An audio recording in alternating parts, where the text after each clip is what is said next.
responsable por los conceptos emitidos en el siguiente programa, por sus moderadores y sus invitados. Este programa es presentado por ProExport Logistic, 6846 Northwest 67 Court, Miami, Florida, 33166. Riviera Point. Construye tu futuro en Estados Unidos.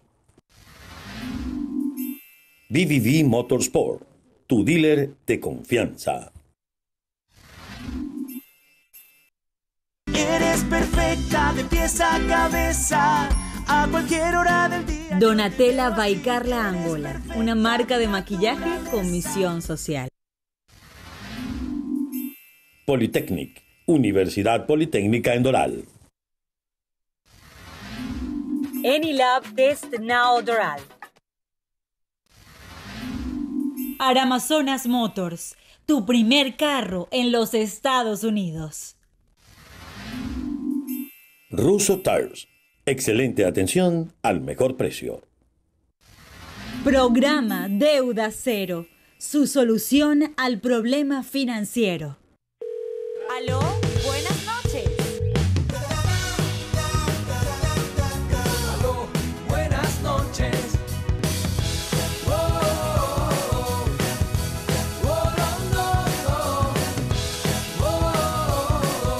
Aló, buenas noches. Buenas noches. Se supone que hoy debería ser un día de abrazos, de amor. Se supone que hoy debería ser una fecha para entregar obsequios, no porque sea solo hoy el momento para amar o para recordar que la amistad para nosotros es una prioridad. Pero bueno, es una fecha que se presta para eso. Y lamentablemente la violencia acabó con esa posibilidad. Hoy para nuestra queridísima comunidad de Broward es un día de luto, es un día de pena, es un día de incertidumbre y de mucha angustia. Hasta hace apenas minutos, muchos de esos padres de una escuela en Parkland estaban esperando poder tener noticias de sus hijos. Quizás muchos de ellos ya habían hablado con quienes habían sobrevivido y tenían por lo menos ese alivio. Pero apenas hace minutos muchos de ellos, después de 4 o 5 horas, lograron abrazarles. Otros no tienen esa suerte, porque hasta 17, hasta ahora, ha subido el número de víctimas fatales en ese tiroteo en una escuela. Un tiroteo que se cuenta entre 300 desde el 2013 en centros educativos. Solo este año 2018, en mes y medio apenas, este es el número 23. Ella, a quien van a escuchar ahora, es dominicana venezolana. Tiene solo 4 meses en los Estados Unidos y ya tuvo que vivir en carne propia lo que se siente estar en un lugar amenazado de muerte. Que su hija, que lo más sagrado de un hogar, tenga la posibilidad de morir allí. Ella tuvo suerte, fue una de las afortunadas, pero antes de poder abrazar a su pequeña, nos contaba lo que ella sintió. Buenas tardes, Carla. ¿Cómo estás? Es Bárbara Santana, madre de una niña que está en la escuela de donde hubo el tiroteo esta tarde en la Florida. Es el Marjorie Stoneman Douglas. Te cuento, todavía es la hora que no he visto a mi hija. Van a ser 4 horas desde que ocurrió el evento. Supe de ella, sí, sé que está bien. Supe de ella cuando estaban en el momento de la evacuación, eso fue de las 2:50 de la tarde, me llamó toda alterada, llorando, que había habido un tiroteo, que estaba todo tirado por el piso, que había visto ventanas rotas, que había visto personas en el piso, que había visto sangre.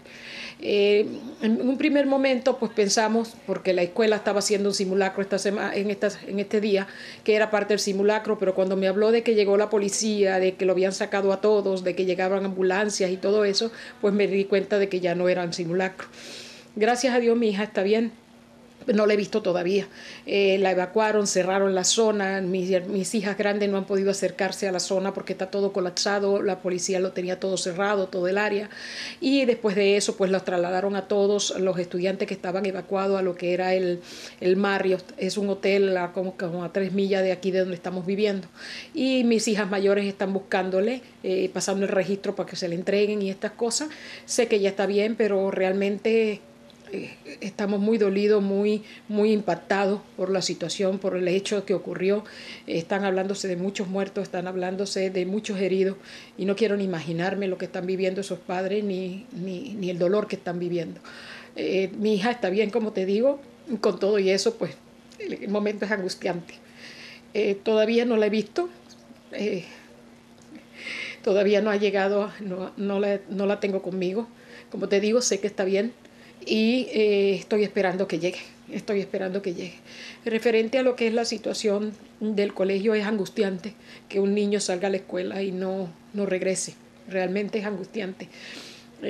Incluso mi hija, que nos hemos pasado la tarde hablando con ella por teléfono hasta que se acabó la pila y pues tratando de que ella hable, tratando de que ella exprese lo que está viviendo y que nos cuente y manteniéndola calmada por los teléfonos. Es angustiante. Sé que en los colegios hacen simulacros, hacen capacitación para los personal, pero no es lo mismo una capacitación que vivirlo en vivo. Realmente no es lo mismo y es sumamente angustiante. En este momento, como te digo, esperando que llegue mi hija para darle un abrazo grande. Cuánto me alegra, Bárbara, que tú ya estés abrazando a tu hija en casa y que ella esté a salvo. Muy conmovidos, como les decíamos al principio, por nuestra comunidad de Broward, que tiene muchos de sus miembros ahora en un profundo, doloroso luto. En un día como hoy, es muy doloroso, o más doloroso que nunca. Nosotros también queríamos hablarles, ya aterrizando en Venezuela, sobre lo que ha tenido que vivir una familia que ya tiene un preso político en una cárcel común. Ya esa situación es muy cuesta arriba porque estamos hablando de una tiranía que te ha apresado por pensar distinto. Imagínense que 4 de esos presos políticos en una cárcel en Venezuela pues hayan sido secuestrados por los reos. Es decir, una segunda adversidad que atravesar. Ya suficientemente duro vivir en una cárcel cuando tú no estás acostumbrado a eso, no vienes de la violencia, no eres un delincuente. Y que esas personas se hayan aprovechado de ti, de tu condición no de criminal, sino de preso político, para hacer demandas de traslados a otras cárceles. La diputada Pichardo nos contaba exactamente qué pasó en este motín. Por el contrario, hace aproximadamente un par de horas se cortaron el agua, la luz y el gas, y ya hemos visto en algunos medios cómo empiezan a salir fotos de cómo tienen en estos momentos pues a los presos políticos amarrados, apuntándolos con armas, con las granadas allí a los lados. Bueno, esa es la situación hasta esta hora.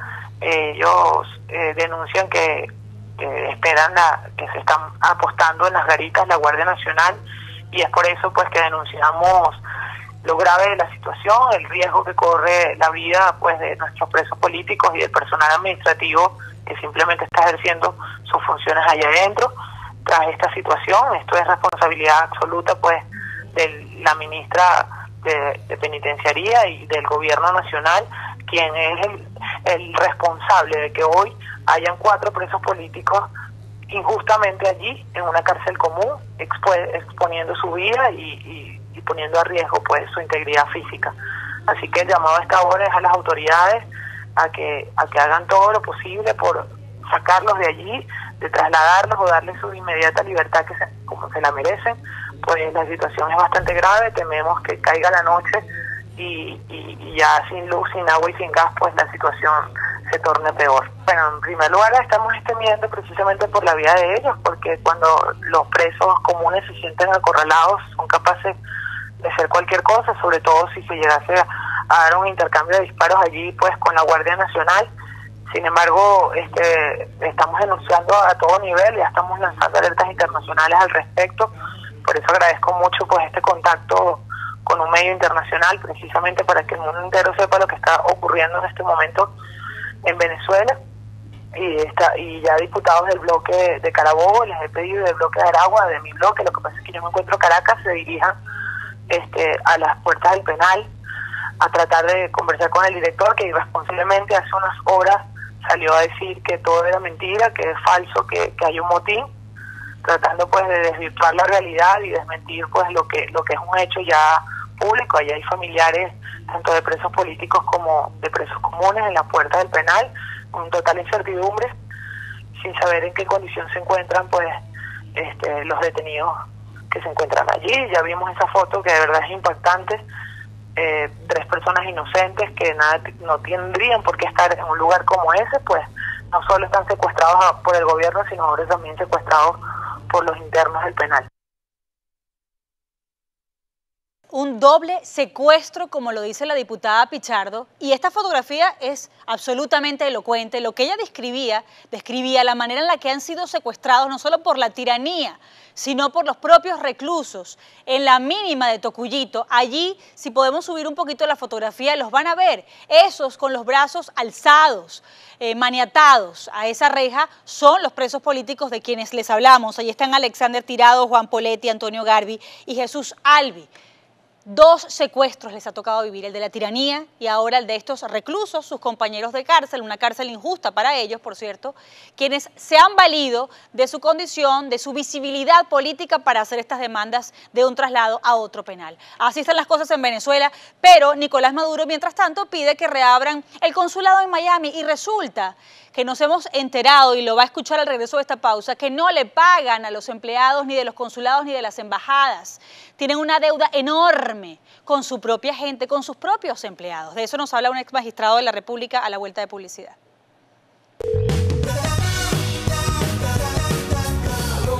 Buenas noches.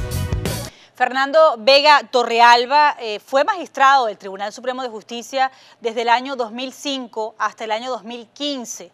Prácticamente 10 años estuvo dentro de este sistema. Uno no sabe a veces cómo clasificarlo. Esto que ellos llamaron en algún momento revolución, esto que nosotros estamos convencidos es una tiranía. Y la denuncia que él tenía, que nos ha hecho llegar a través de la conversación que hemos sostenido con él, porque estamos intentando el enlace a esta hora, es que a muchos diplomáticos en este momento no les está llegando el pago, no les está llegando el compromiso que ha asumido la dictadura con ellos.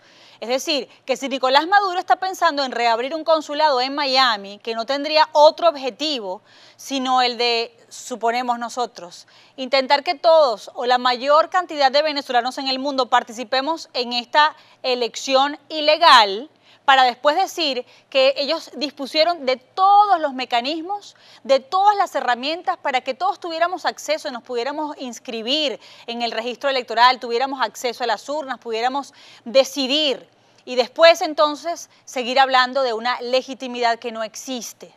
Ese es el gran temor con este tema de la apertura o supuesta apertura del consulado de Miami, que ha estado cerrado, ya saben, varios años, que ha obligado a muchísimos venezolanos en elecciones presidenciales y en otro tipo de contiendas a viajar hasta New Orleans, muchos de ellos 16 horas en carro, en vehículo, se hicieron caravanas, el esfuerzo inmenso que hicieron los venezolanos para sacar un pasaporte, si es que usted tiene la suerte de poder lograrlo, esto para nuestros amigos latinoamericanos, es prácticamente imposible, primero para que le den una cita, esta servidora no tiene pasaporte porque no me han dado la cita y porque ahora me pretenden cobrar una cantidad que es absurda por un documento que me pertenece, que es mi derecho. Nosotros tenemos ya a Fernando Vega Torrealba, fue magistrado del Tribunal Supremo de Justicia, como les digo, durante 10 años. ¿Cómo está, doctor? Bienvenido y buenas noches. Señor Angola, buenas noches, ¿cómo está usted? Pues estamos bien, creo que la escuchamos bien, espero que así sea, porque habíamos tenido un problema en la comunicación, pero quería comenzar por lo siguiente, doctor. Nicolás Maduro está diciendo que va a reabrir el consulado en Miami y yo entiendo que usted maneja información muy importante, muy sensible sobre el hecho de que no se le está cumpliendo con compromisos laborales a los diplomáticos en todos los rincones del mundo. Exactamente qué está pasando en las embajadas que usted sepa, doctor. Sí, bueno, lo que está ocurriendo es que por problemas de tesorería, por escasez de fondos, porque los dólares los utilizan probablemente para otras cosas, no les está llegando el salario que les corresponde en su oportunidad a los diplomáticos nuestros. Entonces les llega con mucho retraso, ¿no? Sí. Eso trae infinitos problemas personales y familiares para ellos, ¿no?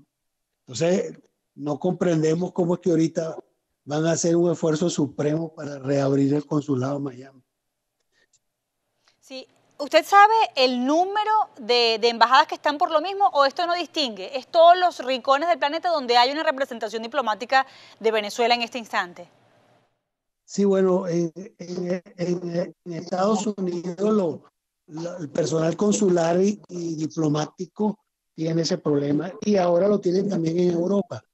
Es conocidísimo el caso de la embajada inglesa nuestra, que un par de familias están viviendo en Bolívar Hall, ¿no? Porque estamos escuchando con dificultad. El arrendamiento, ¿no? Sí, perdone que le estamos escuchando con dificultad. Si puede, por favor, estar cerca de su teléfono para no dejar de escucharlo, porque perdemos palabras y entonces pierde el sentido de la frase. Nos decía que en Estados Unidos están en esta situación las embajadas o los edificios consulares de Venezuela y también en Europa. Es correcto, es correcto. Eso es correcto. Sí. ¿En qué sentido? Nos estaba explicando un caso en particular. Bueno, salió en la prensa, ¿no? Un par de familias en Londres que están viviendo en el Bolívar Hall porque los botaron, los sacaron del apartamento porque no pagaban el alquiler y no lo pagan porque no les llega sus emolumentos, ¿no? Eso verdaderamente es un triste papel que estamos haciendo. Recientemente se nos excluyó la posibilidad de votación en la Asamblea de las Naciones Unidas porque dejamos de pagar la cuota correspondiente. Mientras tanto, uno observa cómo dispendiosamente se gastan dólares en otras cosas y no en aquellas materias que le interesan tanto a la República como su representación diplomática. Doctor, usted estuvo prácticamente en todo su ejercicio en el Tribunal Supremo de Justicia durante la gestión de Hugo Chávez, pero le dio tiempo de estar también dentro del Tribunal Supremo de Justicia en la gestión de Nicolás Maduro. Le quiero preguntar, ¿en qué momento comenzó usted su actitud crítica? Es decir, ¿qué episodio fue el que lo movió como para comenzar a cuestionarse que esto no era efectivamente beneficioso para los venezolanos y que había traído para nuestra amada patria toda esta destrucción? ¿Cuál fue el episodio que le hizo a usted romper con Nicolás Maduro? Sí, bueno, las disidencias comenzaron del año 2013, ¿no? Porque yo era miembro del Consejo de Estado y ese Consejo de Estado fue convocado un par de veces antes de yo salir del tribunal y ya se veían venir una serie de económicos que se observaban en el horizonte, caían los precios del petróleo, como era el problema cambiario. Doctor, le voy a pedir algo. ¿Usted está en speaker? ¿Tiene manos libres? Con el speaker, sí. Por favor, quítelo y póngase. Por favor, quítelo y póngase el teléfono en el oído, si es tan gentil, por favor. Gracias. Adelante. Nos decía, el momento en el que comenzó la crítica fue en el 2013, ¿verdad? Sí, en el 2013, porque yo era miembro del Consejo de Estado. El presidente lo convocó 2 veces ese año. Sí. Y ahí empezaron las disidencias, porque yo tenía una serie de críticas que la escuchaban, pero era como hablar con la pared, no era como hablar con gente invisible.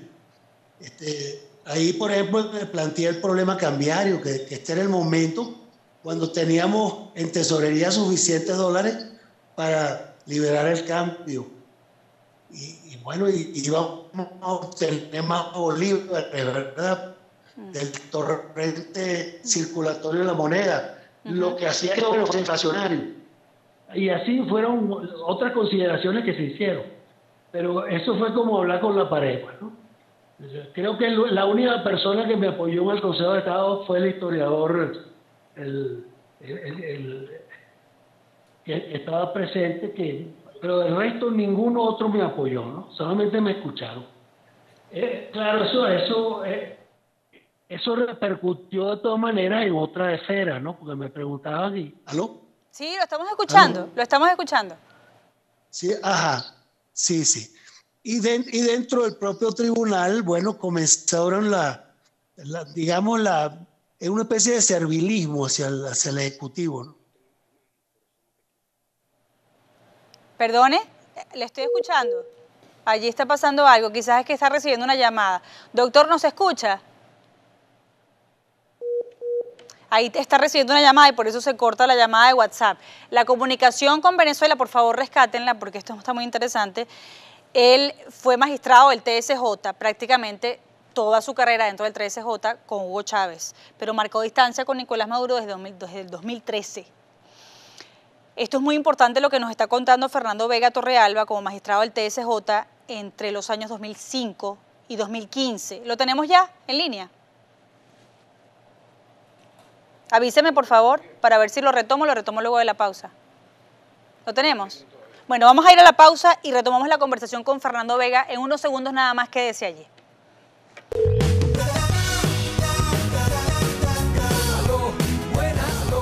Buenas noches. Fernando Vega Torrealba es magistrado del TSJ, o lo fue, entre el año 2005 y el año 2015.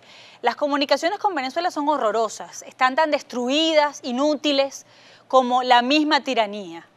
Lo que han hecho es devastar, contaminarlo todo, no hay manera de comunicarse, la luz se va, los servicios públicos no funcionan. Incluso es mejor llamar a un invitado por el WhatsApp que llamarlo por la telefónica nacional. Es que es un desastre. El doctor Vega Torrealba nos acompaña. Doctor, yo le quiero preguntar lo siguiente. En este momento lo que se dice es que una de las presiones que puede tener la dictadura es que su propia gente comience a negarlo, a negarla, es decir, a separarse, que empiece una implosión, un resquebrajamiento interno. Usted que lo conoce tan bien, ¿usted cree que eso sea posible como para ayudar a la presión internacional, para ayudar a esto que intenta la oposición, que es un frente nacional e internacional, que dentro del propio chavismo comience la ruptura? Sí, no, eso de hecho está ocurriendo. Hay muchas contradicciones dentro del chavismo y en todos los niveles sociales, ¿no? Incluyendo a las Fuerzas Armadas, por supuesto. Porque es que la crisis es grave y profunda, afecta a todo el mundo, ¿no? Sí. Es un problema de que las empresas no funcionan, no hay alimento, los precios están altísimos. ¿Usted sabe cuánto está el cartón de huevo hoy? En 1 millón de bolívares. Un cartón de huevo, ¿no? Entonces, usted se imaginará que cómo estará el precio de la carne, cómo estará el precio del queso. Eso es inalcanzable para ningún bolsillo. Entonces, eso afecta a gente de la Fuerza Armada, a profesores, a estudiantes, a ingenieros, eso afecta a todo el mundo. No hay nada más al pueblo llano. Pero ¿cómo se canaliza eso en acción? Es decir, la desesperanza, el saber que el responsable de eso es el que está ahora secuestrando el poder. ¿El pueblo cómo convierte eso en acción para entre todos los sectores empujar para sacarlo de allí?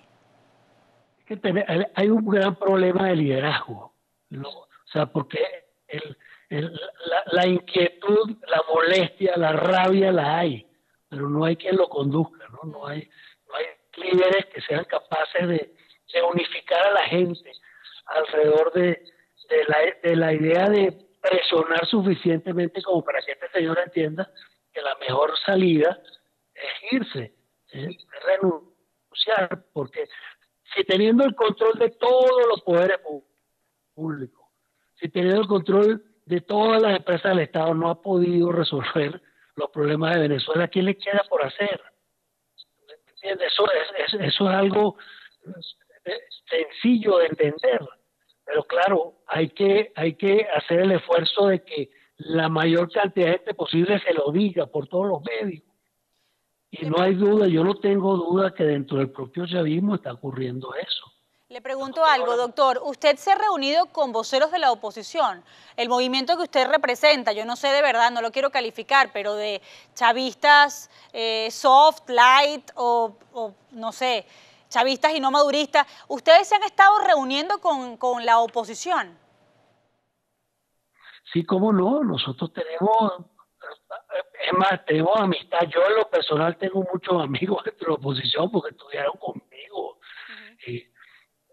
Y nunca hemos perdido esa relación, ¿no? Y últimamente hemos conversado mucho sobre el tema porque hay que buscar la manera de unir esfuerzos. Y eso se logra conversando, ¿no? Ahora, doctor, usted cuando escuchó que la Corte Penal Internacional iba o consideraba que había un expediente gordo como para analizar si se podía iniciar una investigación en contra de Nicolás Maduro, esta investigación, que todos estamos convencidos de que hay soporte suficiente, hay casos en demasía, es decir, en exceso, como para abrir una investigación contra él. ¿Usted cree que aun cuando esta justicia internacional es lenta, en el caso de Nicolás Maduro lo pueda sorprender incluso estando en el poder? Sí, fíjate, yo creo que se está construyendo el ambiente necesario como para que la comunidad internacional en su generalidad presione lo suficientemente al gobierno para que entienda que es el momento de irse. Esto es un elemento más, ¿no? Observa, por ejemplo, como el Congreso de los Estados Unidos aprobó una ayuda humanitaria y creó una comisión para canalizar la ayuda humanitaria. Le dio 3 meses para que le entregase un informe en el cual decía cuál era la mejor manera de hacerlo. Paralelamente con eso, la OEA ha estado construyendo un caso contra el gobierno por la cuestión de los derechos humanos. La propia comisión también, que está en el sistema interamericano, lo viene haciendo y acaba de entregar un informe. La Unión Europea, tanto el Parlamento como la Comisión, como el Consejo, ya han emitido opinión sobre eso muy dura contra el gobierno. Y ahora se añade que la Corte Penal Internacional, que normalmente o estatutariamente, de acuerdo con el Estatuto de Roma, actúa o por indicación del Consejo de Seguridad de la ONU o por uno de los Estados miembros, de los Estados firmantes, ha abierto de oficio una investigación preliminar, la Fiscalía. Sí, sí. Por supuesto, como usted misma dice, esto es lento, ¿no? Pero el solo hecho de que se haya aperturado eso es sumamente importante. O sea, tiene que entender que esto es en serio, ¿no? Sí. Los que están en el Doctor, gobierno. me quedan 2 minutos y le quería preguntar. Esta es una interrogante que siempre le hacemos a los invitados porque muchos creen que estamos en momento de desenlaces. Preguntarle si usted también cree que este es un momento ya de desenlaces, de definiciones radicales desde el punto de vista de una transición y preguntarle cómo cree usted que se va a ir Maduro del poder. Bueno, aparentemente la vía será por la actuación una actuación no electoral, ¿verdad? Porque esto está que las elecciones no se pueden llevar a cabo como la plantea el gobierno. Unas elecciones donde dominan absolutamente tienen todas las ventajas para ellos ganar las elecciones, ¿no? Entonces es muy difícil así que se participe en una elección de esa manera. Entonces, ¿qué es lo que está quedando? Observemos lo que está pasando. Por ejemplo, hay un ambiente, se habla de invasión. La invasión mientras se habla pues no se ve, pero llega un momento que se visibilizan los pasos que están dando hacia eso, ¿verdad? Todos estamos escuchando de que hay movimiento de concentración de tropas entre la frontera de Colombia, la frontera con Brasil, y dicen que la razón es por el problema de los refugiados, que esperan una avalancha de refugiados en la medida que se ponga peor la situación en Venezuela, y que están actuando en función de eso, pero no deja de ser una concentración de tropas, ¿no? Exacto. Entonces, ¿pero por qué? Porque a la hora de que venga una ayuda humanitaria, hay que ver la película, ¿cómo va a ser esa ayuda humanitaria? Ya que el gobierno no reconoce que hay un problema humanitario y en consecuencia no acepta la ayuda humanitaria. Si varios gobiernos extranjeros deciden llevar adelante esa ayuda humanitaria, ¿cómo se configura eso? ¿Cómo se lleva a cabo? Yo me imagino como viendo una película, ver una operación aerotransportada donde van equipos de médicos, va comida, va medicina, van hospitales de campaña y va, por supuesto, tropa para resguardar eso, ¿no? Y equipo, ¿no? Entonces, ¿cuál es la reacción del gobierno si eso pasa?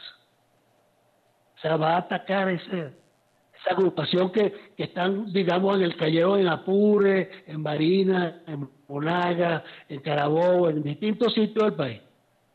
Eso, ¿qué es lo que va a ocurrir cuando eso pase, ¿no? Porque eso puede ocurrir, ¿verdad? Para que se lleve a cabo, para que se concrete la ayuda humanitaria. Entonces, bueno, el fin de la película, entonces, bueno, ¿qué va a ocurrir en ese momento, ¿verdad? ¿Cuál va a ser el desenlace de esa película? ¿Qué va a hacer la Fuerza Armada? ¿Verdad? Porque el pueblo va a acudir a esos sitios, porque el pueblo tiene necesidad de medicina y de comida y de asistencia médica. ¿Me entiende? Aquí se está, la gente se muere de mengo en los hospitales. ¿Qué cree usted, doctor, que vaya a hacer la Fuerza Armada?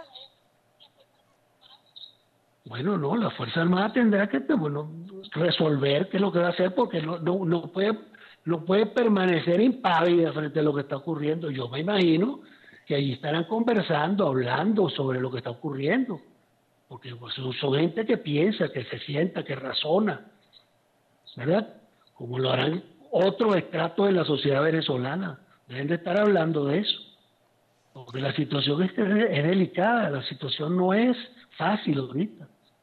Doctor, muchísimas gracias por la confianza, por haber aceptado esta conversación con nosotros. Seguramente la podremos repetir en otro momento. Fernando Vega Torrealba fue magistrado de Chávez hasta pues, que entró Nicolás Maduro, ¿no? A desgraciarle la vida a tantos venezolanos, a empeorar las cosas, porque evidentemente nosotros sí tenemos muy claro que esta es una herencia de Hugo Chávez, toda esta calamidad. Regresamos luego de la pausa porque de los testimonios que se han recogido de venezolanos cruzando la frontera en Colombia, Lorena Bornachelli sabe mucho, una colega periodista, así que con ella vamos a hablar al regreso.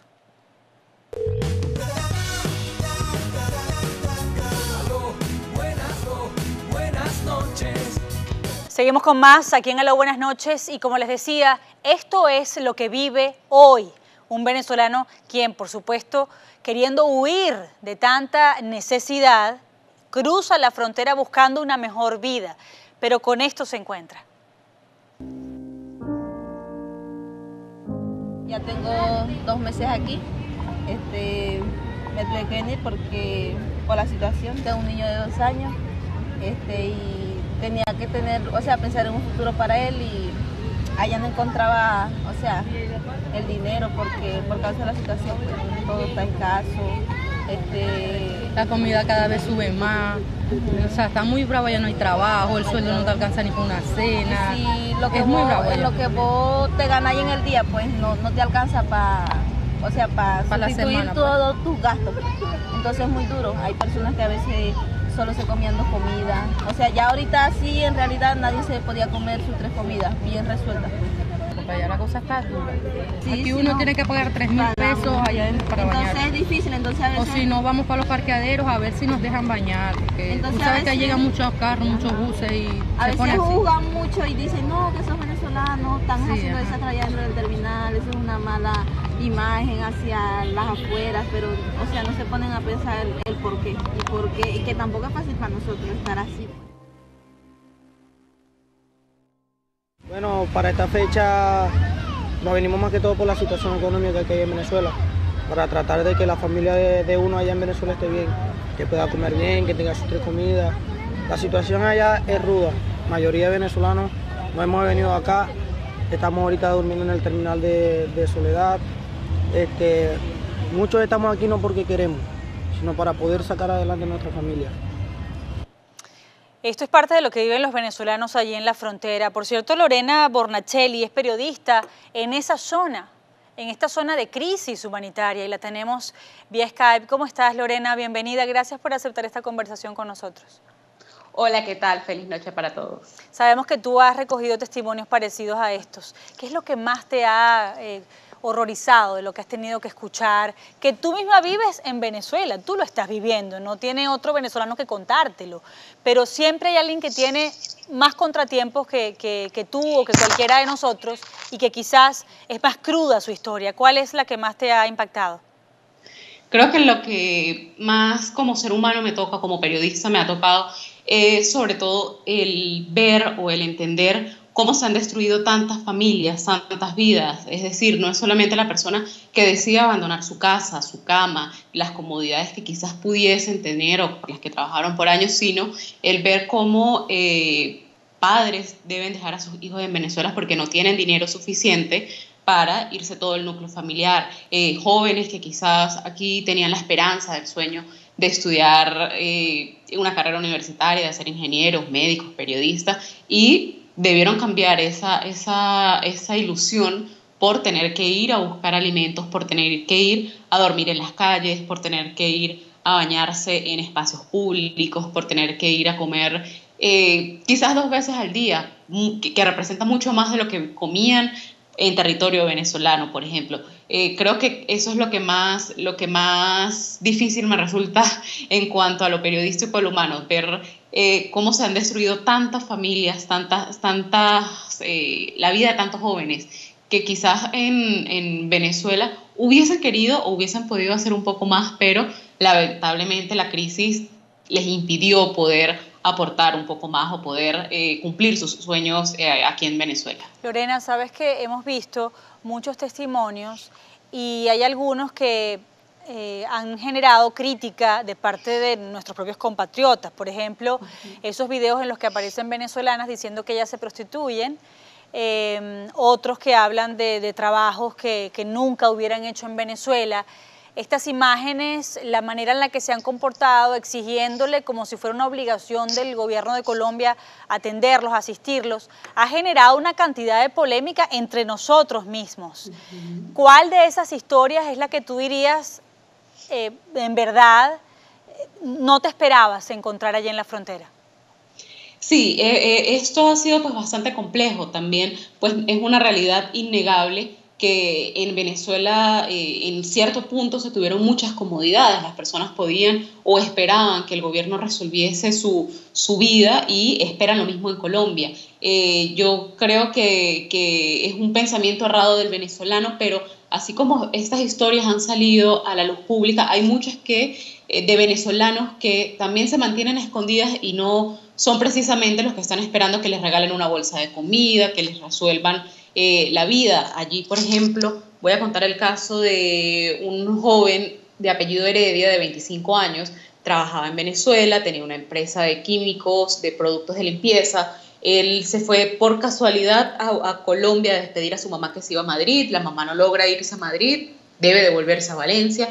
Él gasta todo su dinero en llevar a su mamá a su hogar, se queda allí viviendo en las calles de Colombia porque se quedó sin nada de dinero, es estafado, le quitan su maleta, solamente logró salvar su pasaporte, pero no tiene el dinero necesario. Y yo le preguntaba, ¿qué esperas tú del gobierno de Colombia? Y él solo me decía que me dejen trabajar. Yo lo que quiero es trabajar para tener dinero y dejar de ser para ellos una carga en una plaza, para ellos dejar de estar en la economía informal. Él vende chupetas, él decía, yo tenía una camioneta, tenía un carro, no dormía en la calle, no tenía necesidad de dormir sin una cobija, sin una sábana, pero lamentablemente su empresa quebró por las acciones y las normativas del gobierno venezolano, le robaron la camioneta, y bueno, las circunstancias de su vida son bastante complejas, vive en la calle en Colombia, pero es de esos venezolanos que se levanta a las 5 de la mañana a ver dónde se puede bañar, qué puede desayunar, va hasta La Parada, que es el sitio inmediato cuando se cruza el puente internacional Simón Bolívar, a vender sus chupetas, cuando tiene dinero suficiente vende agua, es decir, así como hay quienes están, los que se fueron creyendo que al llegar a territorio colombiano, por ser un país un poco más estable económicamente, si se quiere, el gobierno tenía algún tipo de compromiso con ellos por ser extranjero, también están los que están trabajando, los que están intentando sobrevivir en otro país a la misma crisis que se vive en Venezuela. Lorena, ha sido un placer tenerte. Gracias por compartir con nosotros pues lo que has tocado, lo que has tenido que pulsar ahí en la frontera. Nos sentimos muy orgullosos de periodistas como tú, nuestros grandes, valientes colegas allí en la patria. Gracias, Lorena. Un gran abrazo. Muchas gracias. Lorena Bornachelli, periodista en la frontera con Colombia. Nosotros al regreso Le vamos a preguntar a este médico cómo hace para ejercer su profesión con mística, con ética, si no tiene insumos, si se le mueren los pacientes en las manos, porque él, aunque tenga toda la vocación y el talento, no los puede ayudar. ¿Qué hace un médico en Venezuela hoy en día? Regresamos con eso luego de publicidad.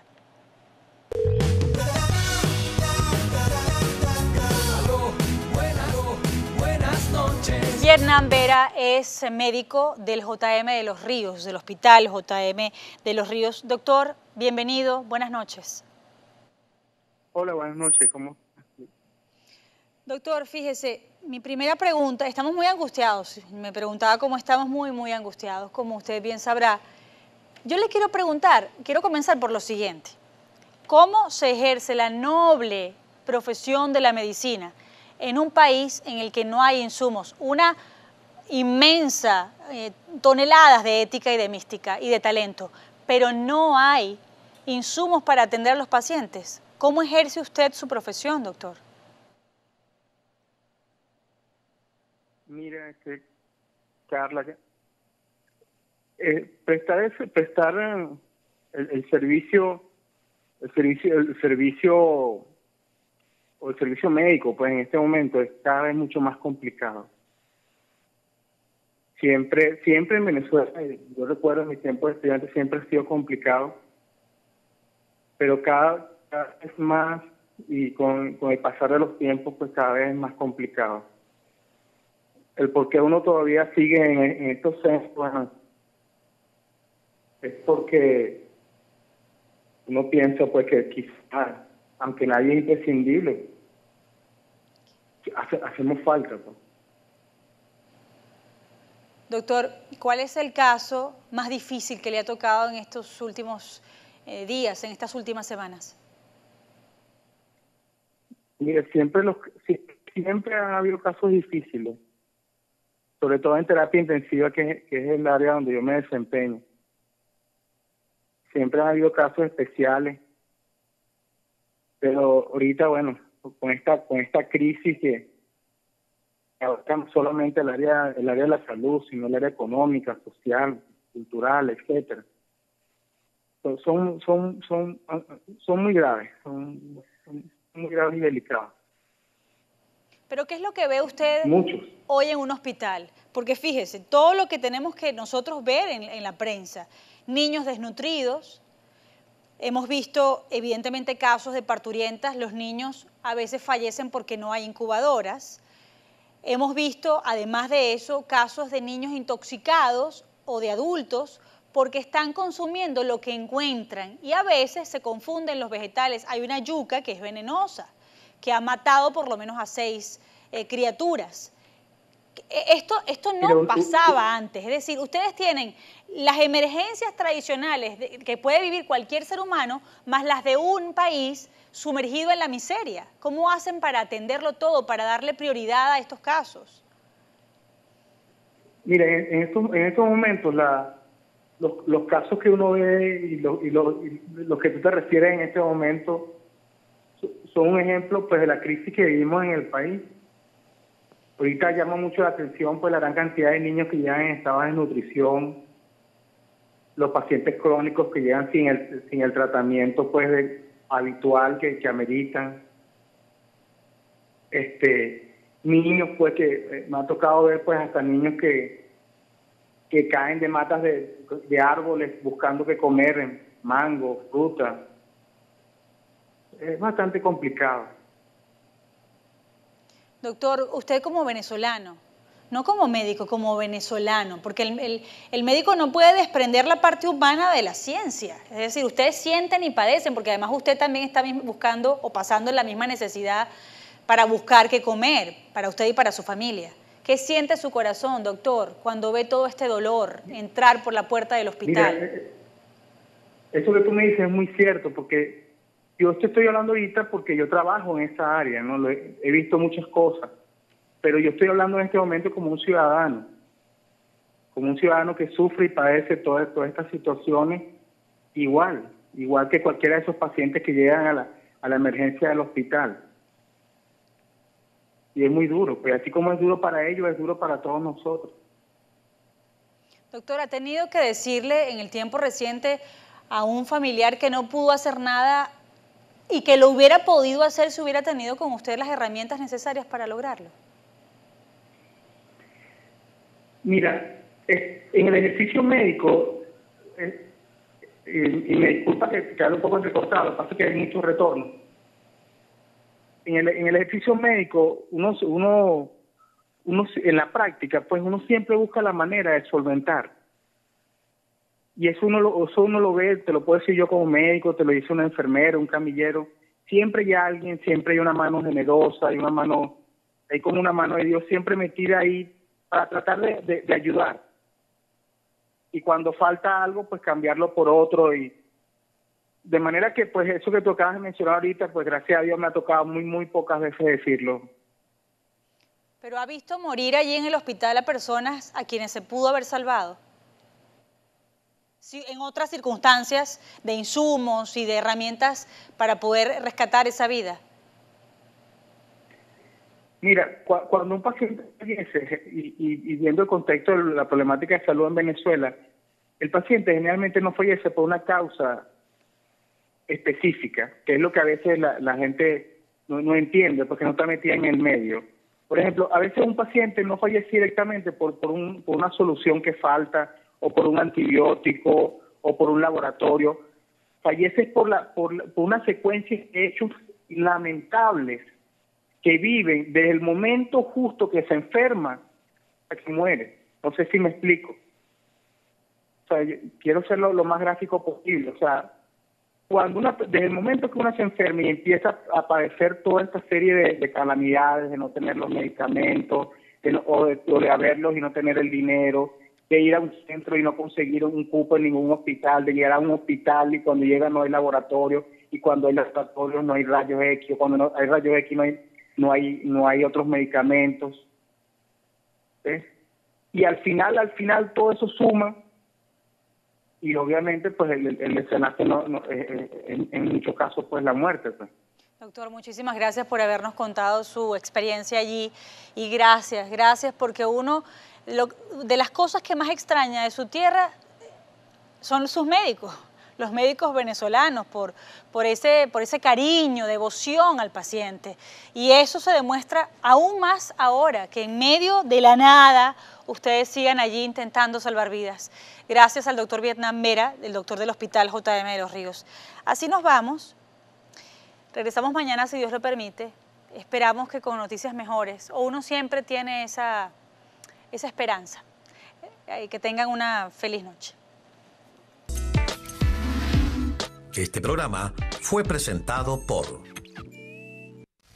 ProExport Logistic, 6846 Northwest 67 Court, Miami, Florida, 33166. Riviera Point. Construye tu futuro en Estados Unidos. BBB Motorsport, tu dealer de confianza. Eres perfecta de pies a cabeza, a cualquier hora del día. Donatella by Carla Angola, una marca de maquillaje con misión social. Polytechnic, Universidad Politécnica en Doral. Enilab Test Now Doral. Russo Tires, excelente atención al mejor precio.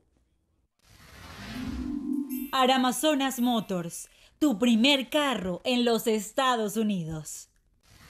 Programa Deuda Cero, su solución al problema financiero. ¿Aló?